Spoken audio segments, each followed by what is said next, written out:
Really, when I first initially said to myself in the world, I have a problem with cocaine, like this is going to kill me and I don't want to die.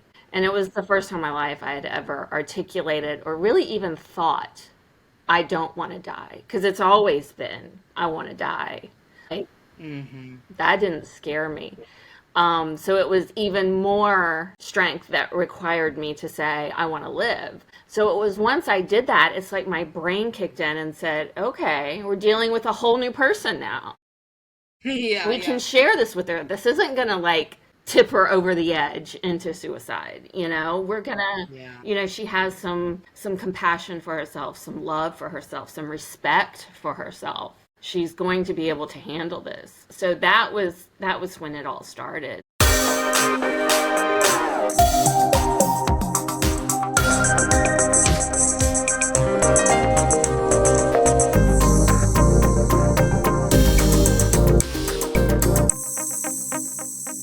Emotionally unavailable. Welcome to Emotionally Unavailable, the podcast where we dive deep into the world of emotional availability and intimacy. I'm your host, Malisa Hepner, and I can't tell you how excited I am to have you join me on this journey of self-discovery and connection. Whether you're navigating the complexities of relationships or exploring your own emotional landscape, this podcast is here to inspire, empower, and entertain. So get cozy and let's explore the depths of human emotions together. Hey guys, happy Wednesday. Hope it's wonderful. Today's guest was a breath of fresh air. Her name is Lannette West. She is a reality TV star. You may know her name from HBO Max and TLC reality series Milf Manor. She's so much more than that, though, and she is using her platform to talk about topics like addiction recovery, mental health, and all the things the average American woman would like to talk about out loud, but often don't. So let's see what else I can say about her. Yeah, that's pretty much it for the like professional bio stuff. But what I want to say is she's a badass.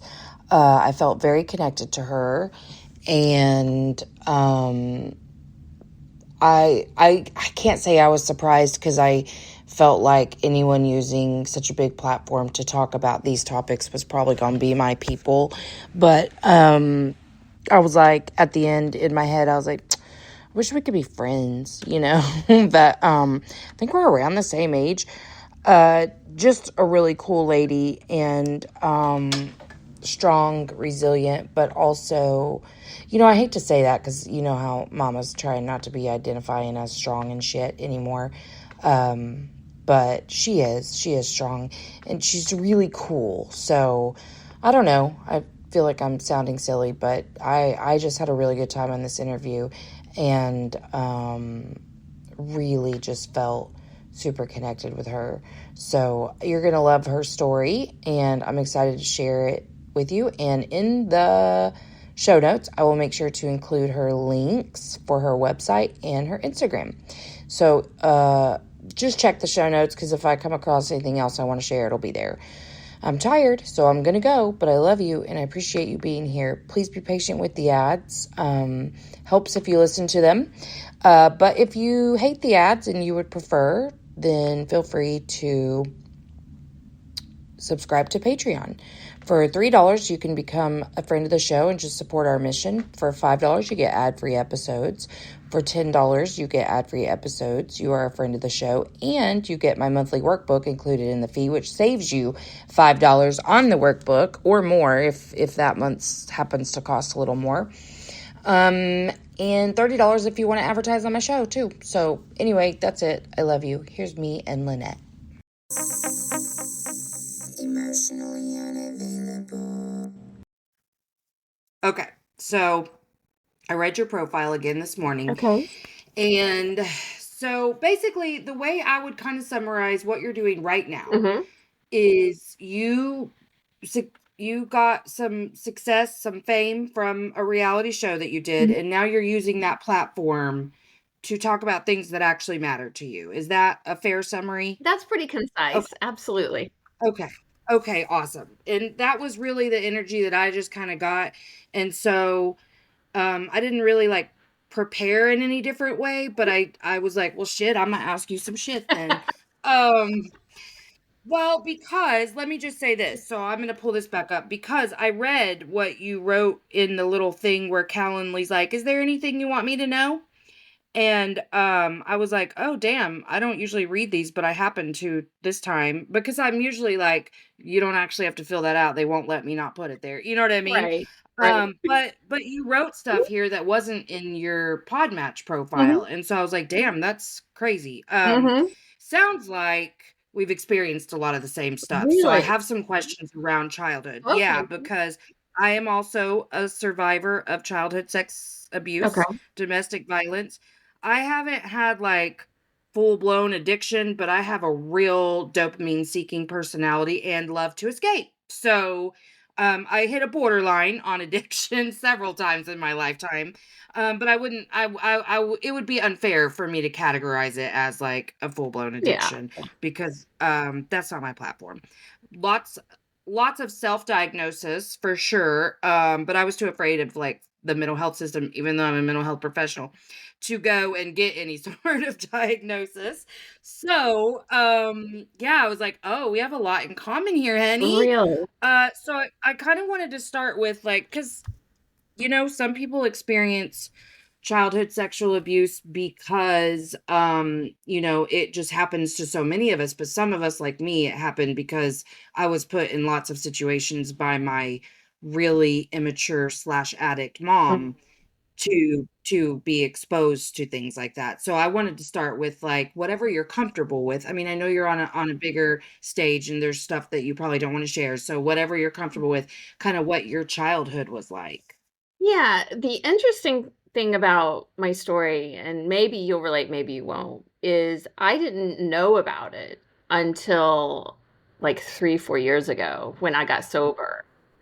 Now I hadn't been an addict my entire life. I mean, maybe I had in some forms, but the cocaine didn't get me until I was reintroduced to it, if you will, back in Yeah. 2017.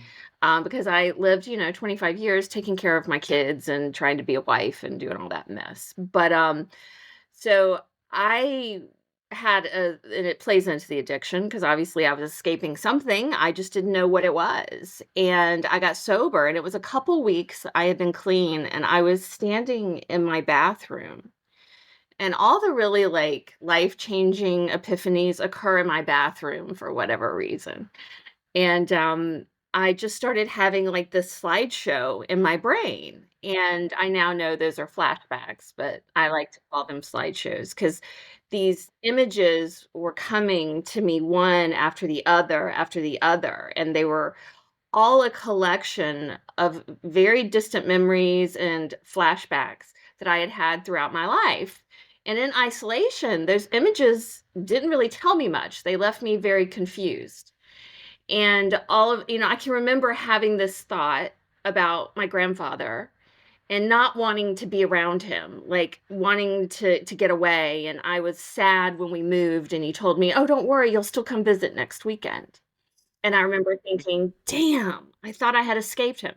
I never knew why I always thought that, why I had that memory, because I thought I had loved my grandfather. He died when I was 9 of cancer, and he died very abruptly, and I was devastated. But it wasn't until I was a 50 something that I realized, "Oh my God, this is what he had done to me." And I Yeah. have no real explicit memories. The most explicit memory I have, I'll share with you. It's a flashback or a memory, a recollection of him lying in the bed without a shirt on and with, those old-timey pajama bottoms that were like light blue and they had the snaps that went down the front. Uh-huh. And they were open and I could see like dark, I assume hair. I don't know, but it was just dark. Probably. That is the most salacious, explicit memory I have of him. And then all of Wow. my other memories are, tied to all of that trauma. The disassociating, the knowing about the lamp that hung above Ev's bed, and I can recall it Yep. in immense detail, down to the number of tassels that hung from it, and how Mm-hmm. the cord and the extension cord draped down the wall into the plug.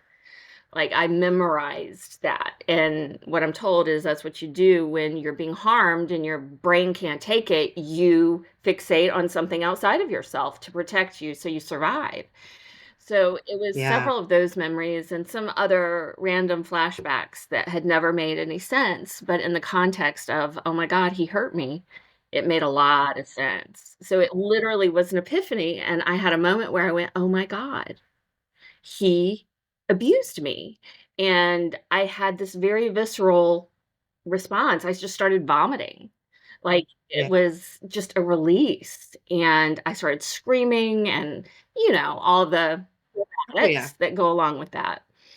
And Well, because you were also like at the same time releasing the trauma, like through your screams, releasing the energy of those experiences. to a Yeah. great degree, exactly.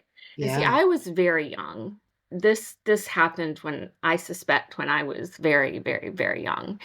And Mm-hmm. so, a lot of those memories didn't form for whatever reason. Either I was too young to form them, or they were too traumatizing and dangerous to me to hold on to them. But my brain was smart enough to hold on to enough so Yeah. that one day when I expressed the smallest amount of compassion for myself, which I had never done my entire life, Mm-hmm. because I had spent my whole life hating myself and not Mm-hmm. really knowing. Were you aware of that? Were you aware that you felt like you weren't good enough and too much and all of the and fundamentally unlovable? Because I can say that now in hindsight, but I wasn't aware of it. I just knew there was a complete discomfort in my skin.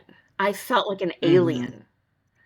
I felt like I had been born at the wrong time in the wrong body to the wrong people. Like I never felt like I belonged here. And I knew that.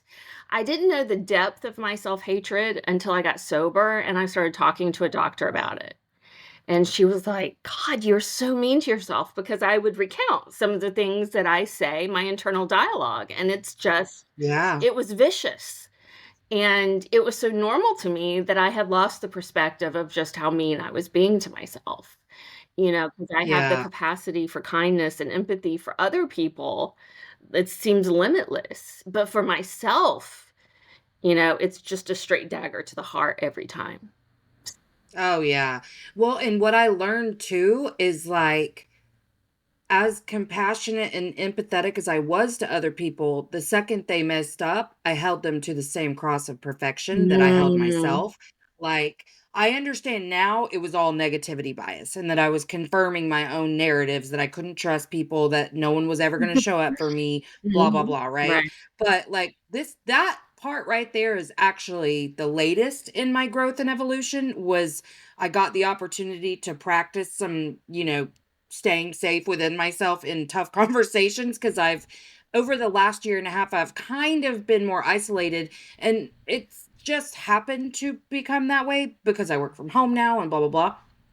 But also I'm like not great at sharing my shit in real time. So if I'm going through something stressful, I'm usually like a overanalyze process, but overanalyze, intellectualize, minimalize, trivialize, dismiss, whatever.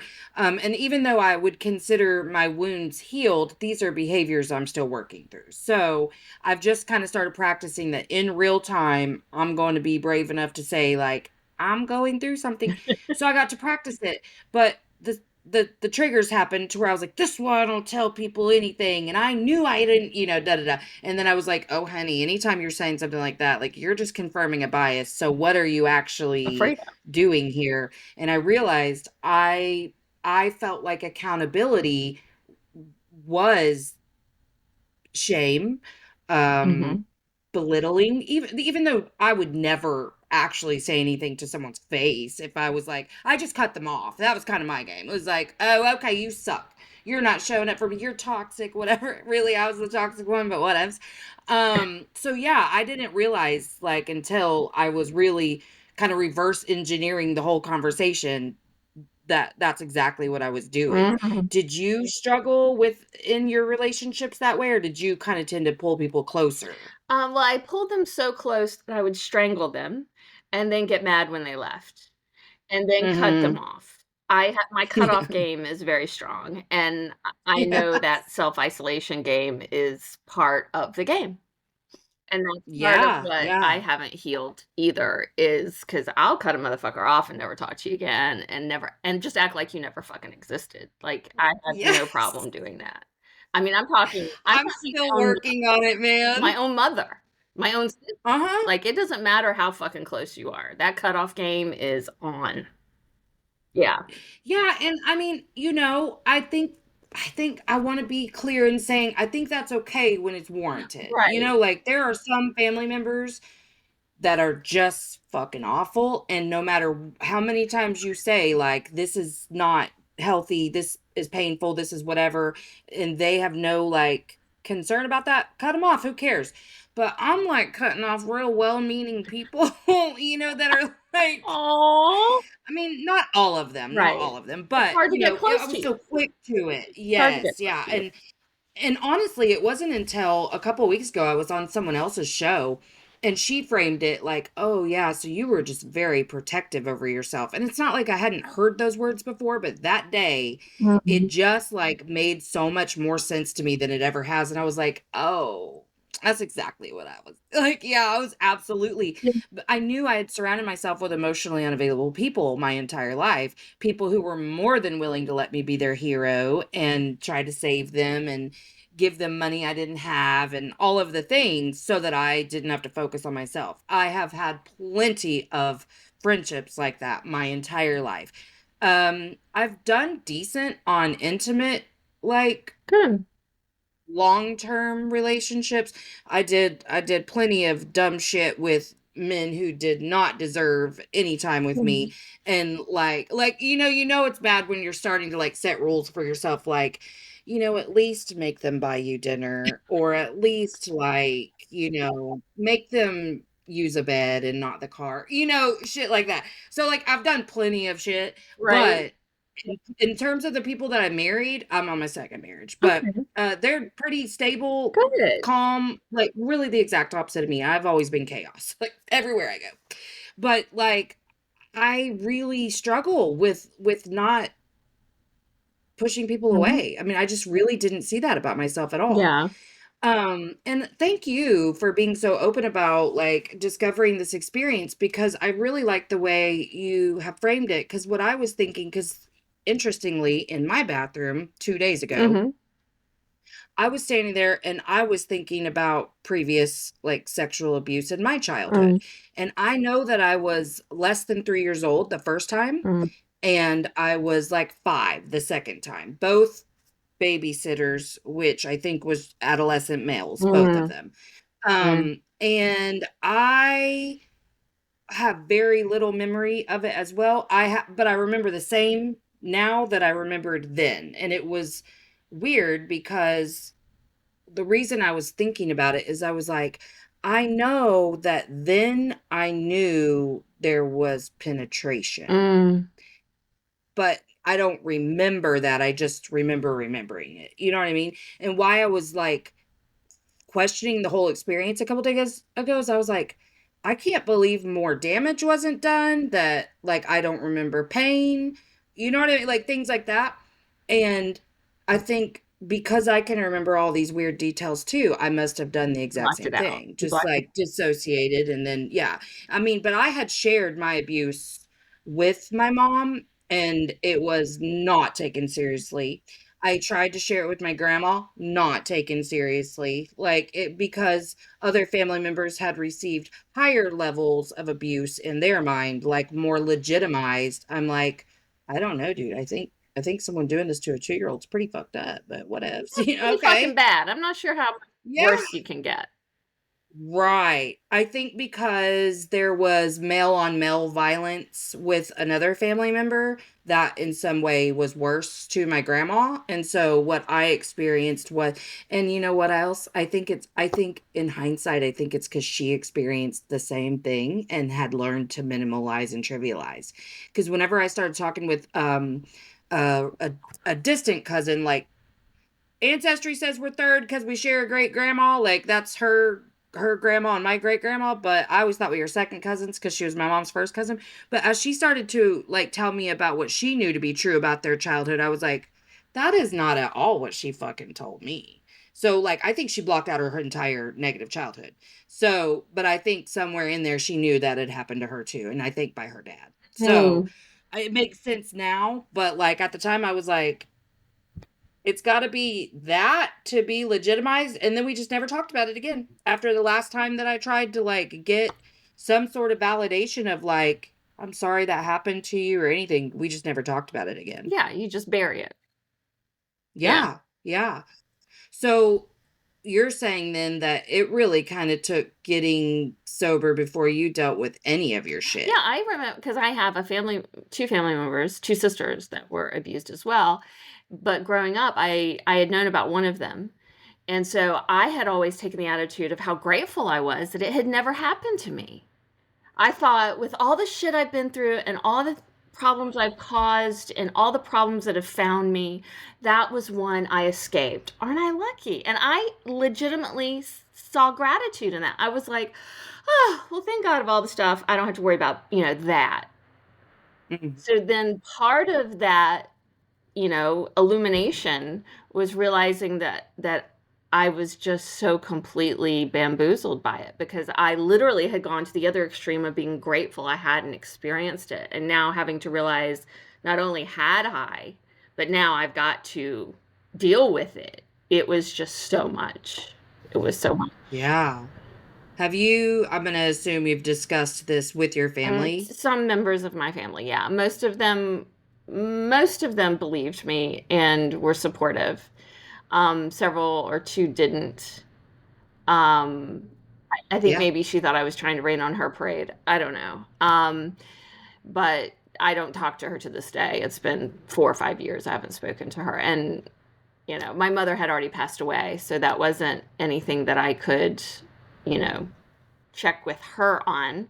Although Yeah. I'm convinced that she had been abused by her father, my grandfather as well. Oh, I'm sure if he was willing to do that with you, he did that with his own children Well, and I too. suspect I know I wasn't the first, obviously, but I suspect I was the last. And because he died when I was 9, and there weren't any other young girls in our family. I was the youngest of the 5 kids that he was around. So I do take some comfort knowing I was the last. Yeah, yeah. See, this is a conversation that I've had with my husband about men of like that I got like a yucky feeling around. Uh huh. And he's been like, "Yeah, but you would think like if there were girls that he had done that to, then, as many people as he's been around, someone would have said something by now." And I'm like, "Uh-uh." So he listens to every show, so I'm going to be like, "Do you see how nobody fucking said a word? And we know you're not the only one. You're not the only one.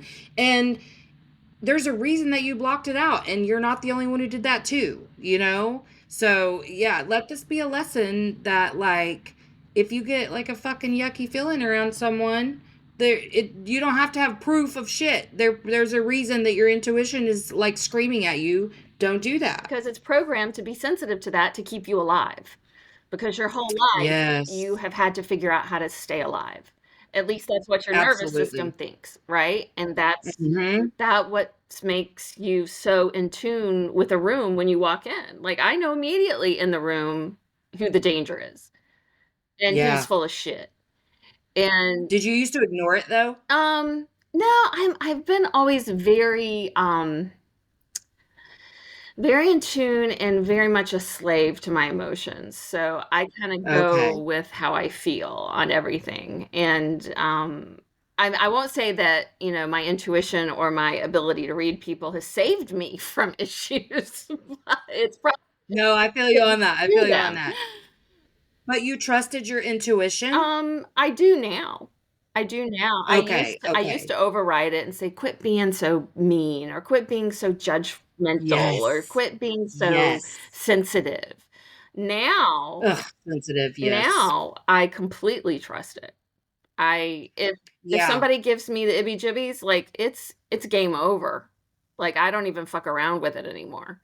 I don't even care if I'm Yeah, me rude. like, even in terms of people coming on this show, when they ask, I just go with my intuition, literally Mhm. every time. I'm Mhm. like, because for a while I said yes to Yeah. everyone, and Yeah. then I had a couple run-ins where I was like, shouldn't have done that. So now I'm like, before I just hit accept, I'm like, let's feel into this, Right. yes or no. And it's mostly a yes, but there's been a couple that I'm like, I don't know why, but it just feels like a no for me.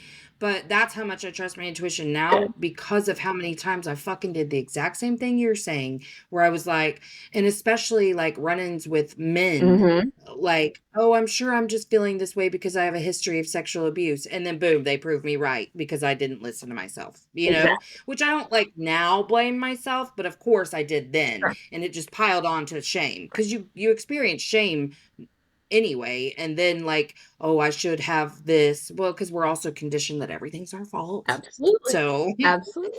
yeah. Responsibility for everything. Yeah. Yes.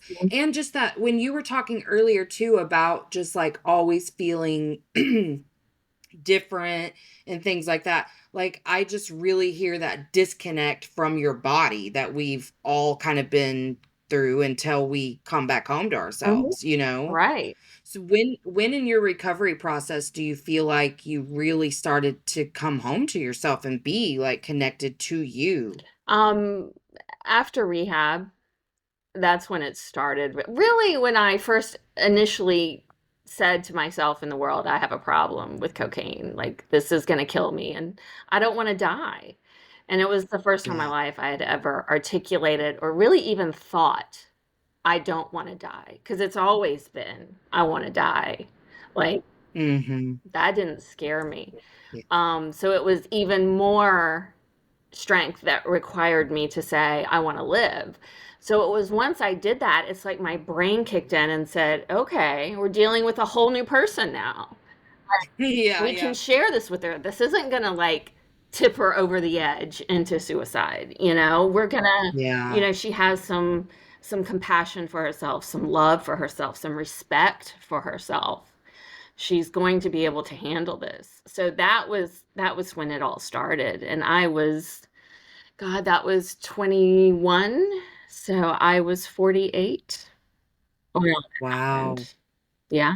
Wow. That's really incredible, honestly, Mhm. because you're right.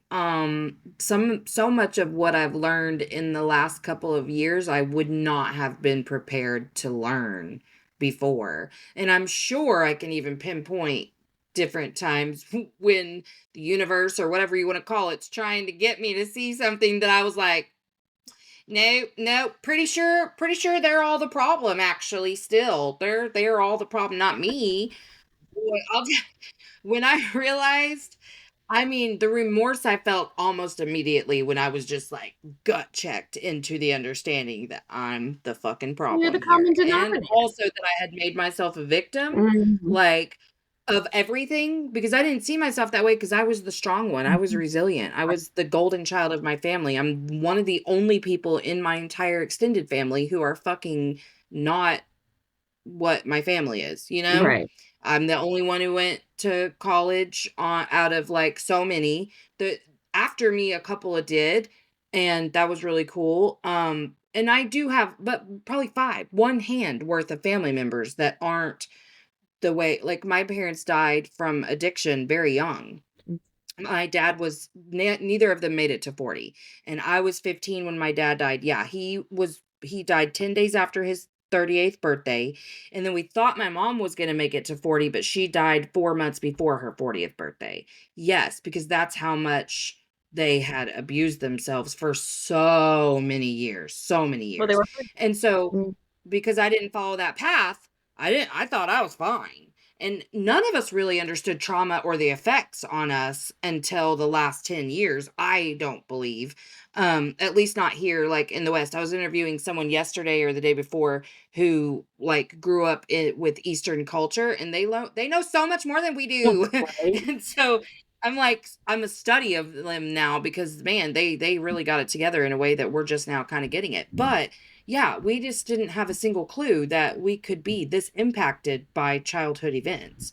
And then if you have like a ton of those experiences, like CPTSD is very The real real. thing. And so working through all the ways, every way that I exist is impacted by the level of trauma from childhood. And man, that was very eye-opening because I had a client who was messaging me this morning was like, "Is this something I'm always going to be dealing with?" And I'm like, I mean, yeah, like we're always gonna like for a second be worried someone's mad at us or that like we're in trouble or what, you know. And it made me start to like drift off and think about all the ways in which I still do that, Hmm. but it doesn't like hurt me now. It's just like, oh, okay, I see what's happening. Let me feel it. Let me release it. Whatever. Hmm. What tools do you feel like were the most instrumental in getting you to where you are now?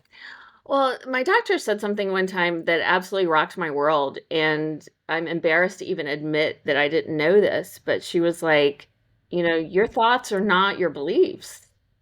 And I was like, huh? Well, I'm Mm-hmm. thinking them. Doesn't that mean I believe them? She's like, Uh-huh. no, honey. She's like, your thoughts, think of it like radio K-fuck. It's just sending out messages. It's just sending out a bunch of garbage.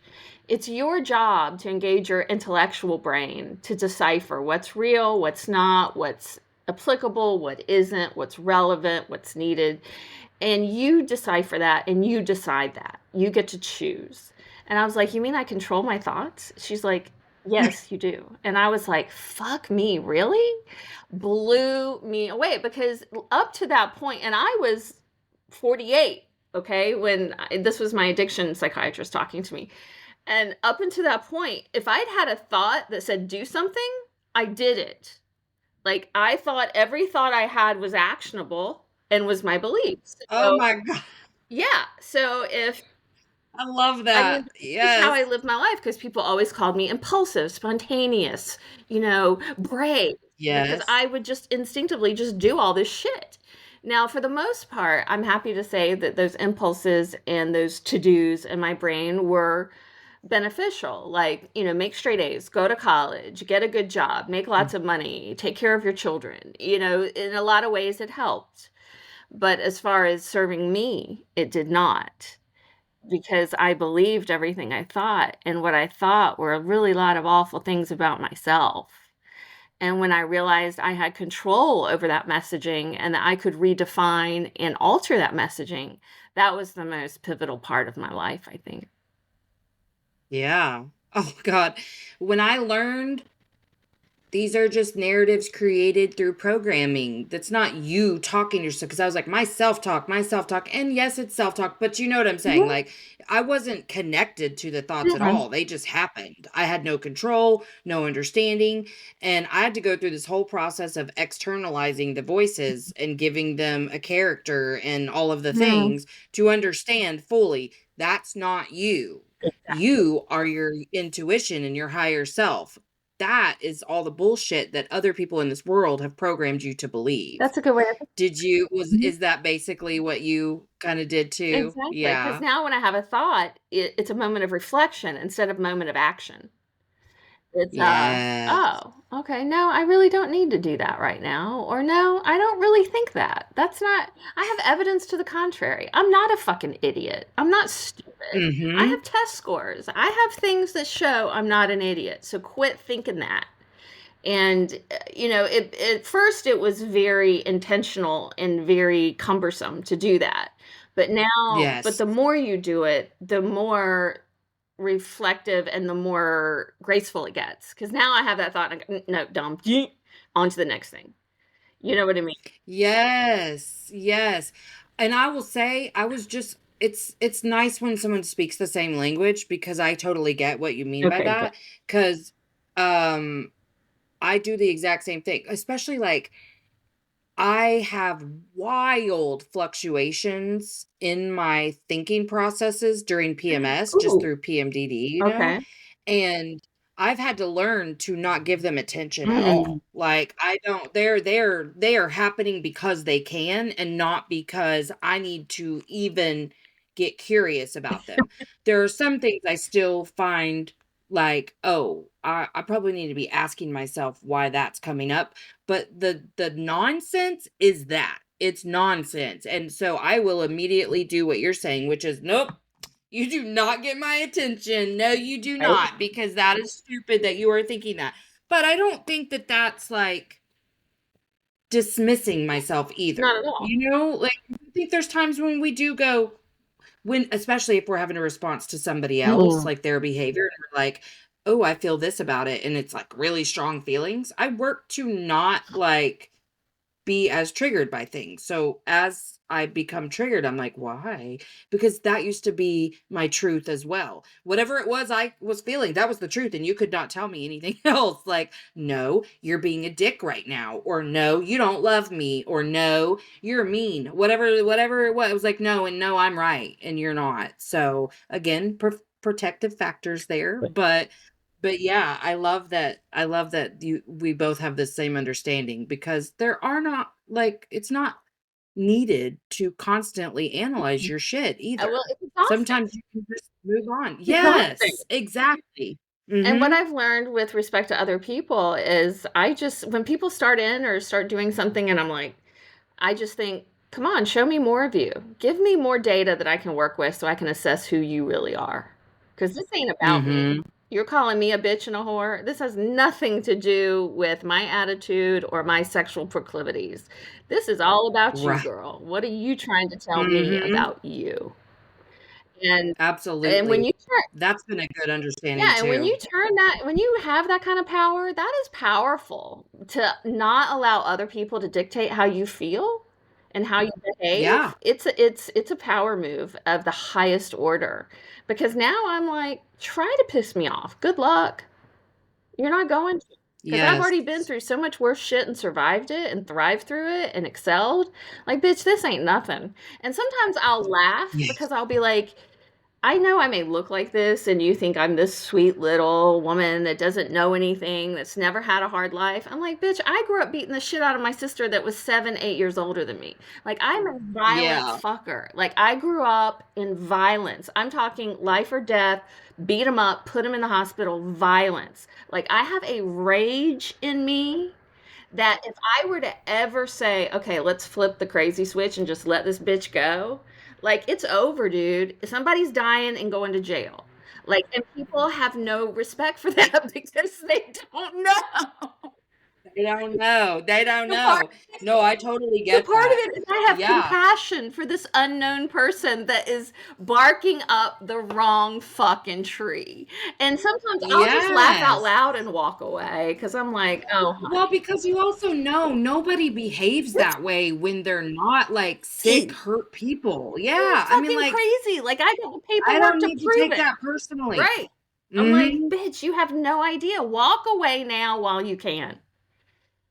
So I often wish that was my it's, response. Honestly, if I'm being very serious, that's actually something I was talking to someone about a couple days ago on the show, Mhm. because I've always been a freezer fawn, because I would internalize Ooh. every word that everyone said. You know what I mean? I would just take it so personally, and and everyone must like me and blah blah blah. Obviously, I'm not that person anymore, Right. but I don't still like get into confrontations easily. Yeah. Like there's even been things on this show that like I've had a couple of men on that I was like, I should have thought about this more before I had you on. You know what I mean?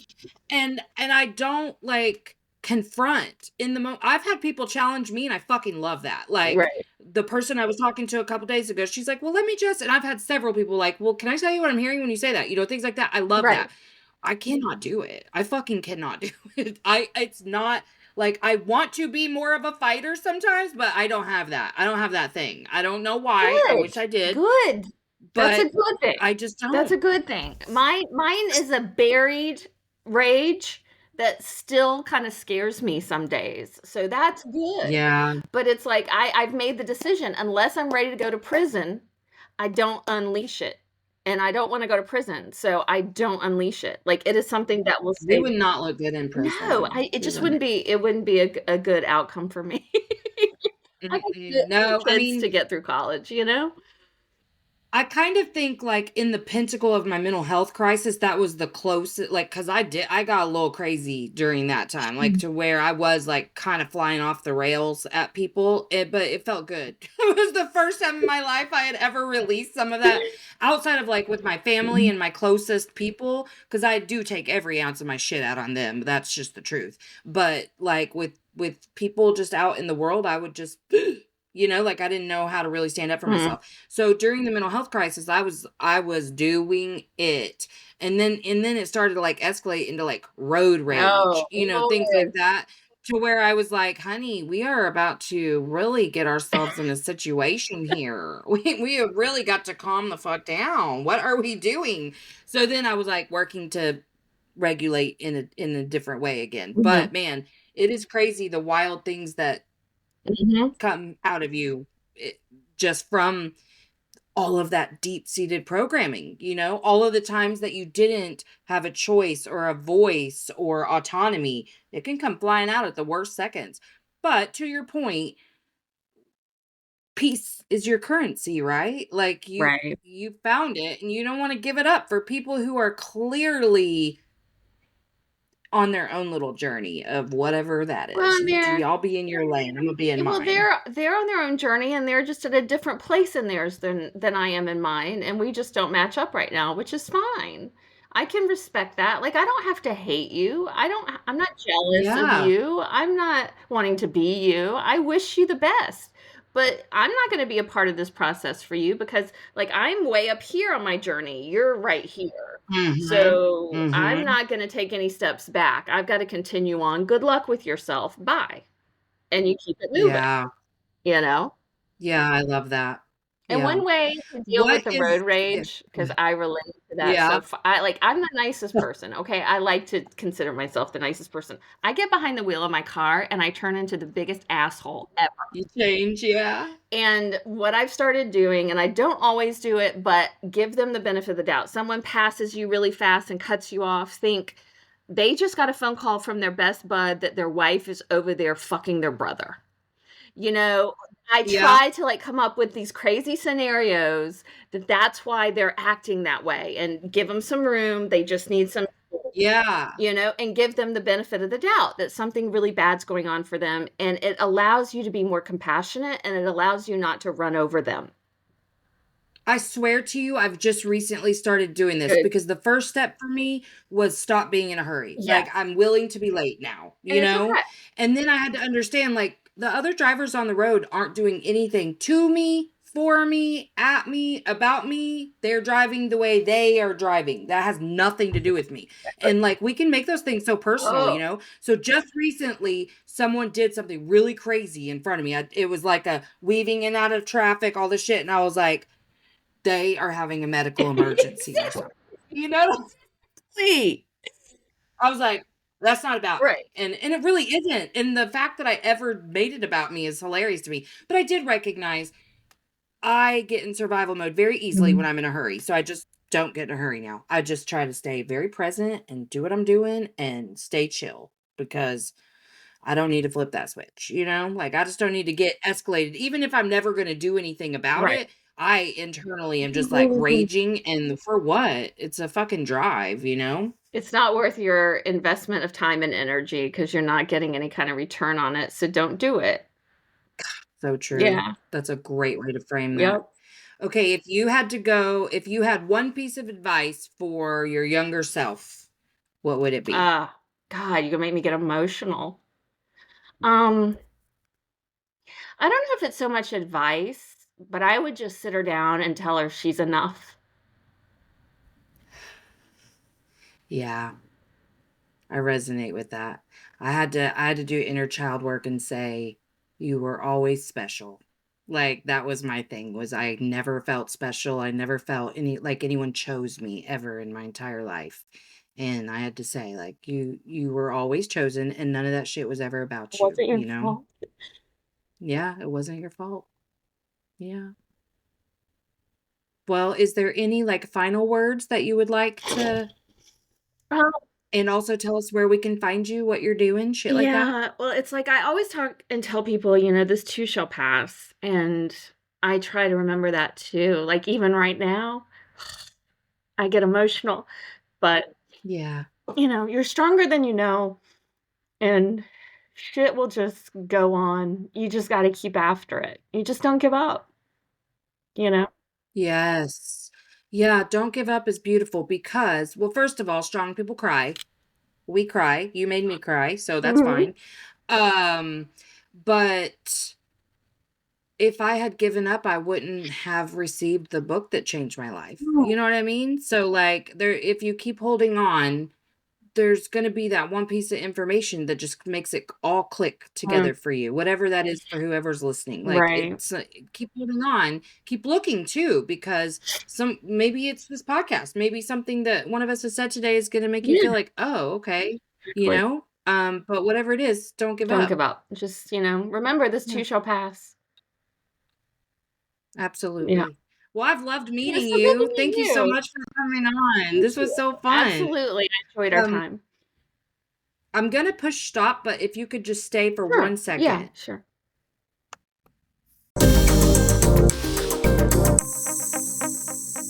Emotionally unavailable.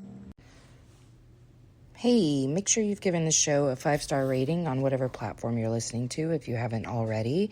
And check out my website, empoweredwithmelisahepner.org, or my link tree on Instagram at melissa.hepner to check out my latest offers or workshops.